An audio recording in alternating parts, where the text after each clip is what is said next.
అసలు కుంభమేళా ఎలా స్టార్ట్ అయింది? ఈ విషయాన్ని కాస్త పురాణాల నుంచి తెలుసుకునే ప్రయత్నం చేద్దాం. ఒకరోజు ఇంద్రుడిని కలవడానికి వెళ్లిన దుర్వాస మహర్షి ఇంద్రుడికి ఒక ముత్యాల హారాన్ని బహుకరిస్తాడు. అప్పటికే అహంకారంతో ఉన్న ఇంద్రుడు ఆ ముత్యాల హారాన్ని ఐరావతం మీద పెడతాడు. ఆ ముత్యాల హారం యొక్క విలువ తెలియని ఐరావతం ఆ ముత్యాల హారాన్ని కింద పడేసి కాళ్ళతో తొక్కుతుంది. అది చూసి కోపగ్రస్తుడైన దుర్వాస మహర్షి ఇంద్రుడికి మరియు దేవలోకంలో ఉన్న దేవతలందరినీ వాళ్ళ శక్తులన్నీ కోల్పోయేలా దుర్వాస మహర్షి శపిస్తాడు. దేవతలందరూ కలిసి ఈ శాపానికి పరిష్కారం కోసం శ్రీ మహావిష్ణువు దగ్గరికి వెళ్తారు. శ్రీ మహావిష్ణు పాల సముద్రాన్ని చిలకడం ద్వారా దాని నుండి అమృతం పుడుతుందని, దాన్ని సేవించిన పిదప మీరందరూ శాప విమోచితులై మరలా మీ శక్తులు మీకు తిరిగి వస్తాయని పరిష్కారం చెబుతారు. పాల సముద్రాన్ని చిలకడానికి దేవతల యొక్క శక్తి సామర్థ్యాలు సరిపోకపోవడంతో వారు రాక్షసుల యొక్క సహాయాన్ని కోరుతారు. రాక్షసుల యొక్క సహాయంతో పాల సముద్రాన్ని చిలికిన తర్వాత అమృతం పుడుతుంది. ఆ అమృతంలో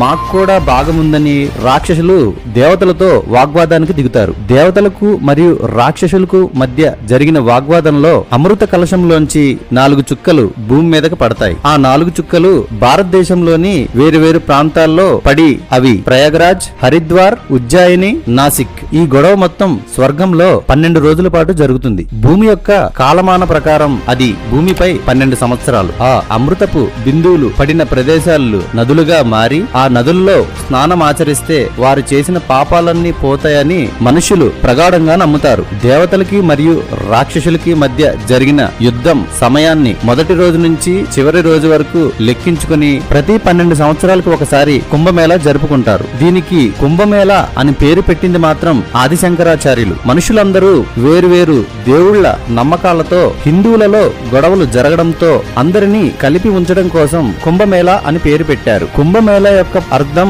కుంభం అంటే కుండాని, మేళా అంటే అందరూ కలిసి ఉండటం అని అర్థం. ఈ సంవత్సరం జరుగుతున్న కుంభమేళా ఎందుకు ప్రత్యేకత అంటే 12 సంవత్సరాలకు ఒకసారి జరిగే కుంభమేళా ఇప్పటికీ 12 సార్లు జరిగింది. అంటే 144 సంవత్సరాలు పూర్తయింది. అందుకే ఎప్పుడూ లేనంత జనాభా ఈ కుంభమేళాలో చూడవచ్చు. ఈ కుంభమేళాలో జనాల్ని అంతరిక్షం నుంచి కూడా వీక్షించవచ్చు అంటే అంతమంది జనం వస్తున్నారు అని అర్థం.